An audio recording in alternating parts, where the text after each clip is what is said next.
it looks too exact to be real, but that is what it is.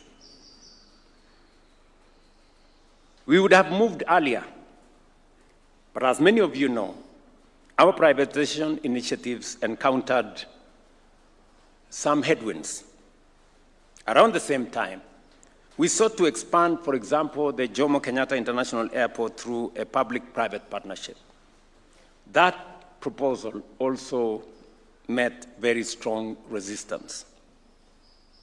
Today, I am pleased to announce that the expansion of the Jomo Kenyatta International Airport will be the first major project financed through this new model of financing under the National Infrastructure Fund.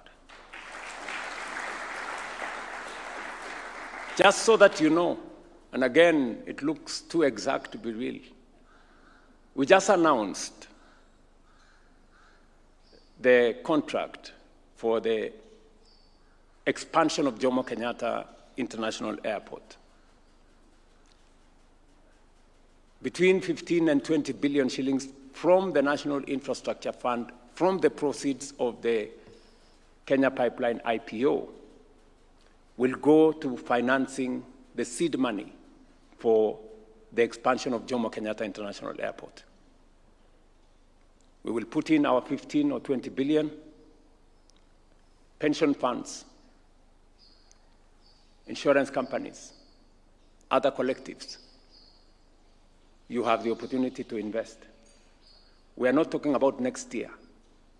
We are not talking about in August. The opportunity to work with us in the National Infrastructure Fund is as soon as next month. So the opportunities you have been looking for to invest in commercially viable public infrastructure projects is right here. And our skin as government will be the first one in the game. You will come, and then others will come. As Kili said, this is one of the things they told me when I first appeared at the Nairobi Securities Exchange. It's taken a bit of time, Mr. Kili, but now we are here. See you in the game.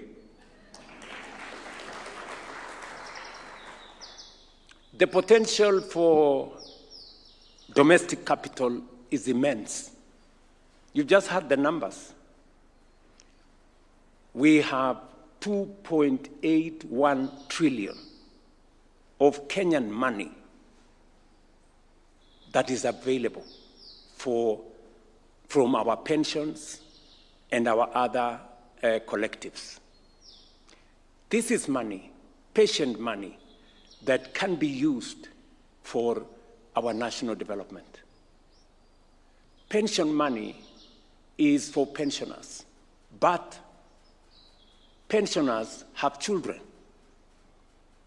We've been told here by my good friend, the CEO of Africa Finance Corporation, we must use pensions to create jobs for the children of those whose pensions we are managing. That's what he told us. You know, that money must work for the pensioners. It must work for their children. And we now have the structure. We now have the plan to make sure that we channel those resources in the right direction. Make sure that it earns a returns for the pensioners, but also supports our national development. Last year alone, Kenyan pension funds assets grew by 700 billion shillings, representing a 25% increase, bringing total pension assets to 2.81 trillion. In 2023, as Kili said, it was 1.6 trillion. Look at the growth. It's growing by 700 billion every year. It will not be possible for you to invest that money in treasury bills or treasury bonds. we have to look for new asset classes for us. And I want to ask the people in that space to begin to think about new asset classes and to eliminate restrictions that are put on pension money to invest in other asset classes that gives a return, but also helps grow the nation and grow the economy. The annual growth of 700 billion shillings, equivalent to roughly $5.3 billion, exceeds the World Bank's estimate of our total annual infrastructure financing requirement. The National Infrastructure Fund provides a mechanism to channel these long-term savings directly into infrastructure investments. Mobilizing domestic capital will help us solve three major challenges that arise when development depends excessively on foreign financing. The first challenge it will help us solve is the mismatch of investment horizon. Infrastructure projects are long-term assets. Whether you talk about highways, toll roads, energy, and rail, these are long-term infrastructure. They are viable, they are commercially viable, but their gestation period is longer. Look at what we did with the SGR. We took facilities of 15 years and 20 years. That is why it almost crushed us. Now we have an opportunity to, under the National Infrastructure Fund, to crowd in resources with a long-term view and make those infrastructure projects work for the people investing and for the nation, and make them commercially viable. The second issue that this will help us solve is the cost of capital. Many analysts have shown that Africa consistently pays more for capital than objective risk would justify. In infrastructure financing, the default rate in Africa is approximately 5.5%, compared to 14.5% in Latin America. But you know what?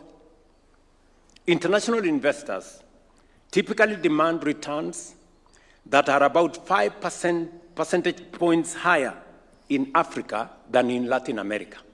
Just look at the unfairness. Our default rate is 5.5%. In Latin America, it is 14.5%. Yet, when we go to the market, we are told we are much more risky investment destination than Latin America. Where is the sense? Where is the fairness? And that is precisely what this National Infrastructure Fund is going to solve. This perception bias alone is estimated to cost the continent up to $4 billion each year in additional interest payments. Payments we shouldn't be making. If we apply Kenya's share of Africa's Eurobond exposure, roughly 8%, that perception penalty costs us approximately $320 million every year.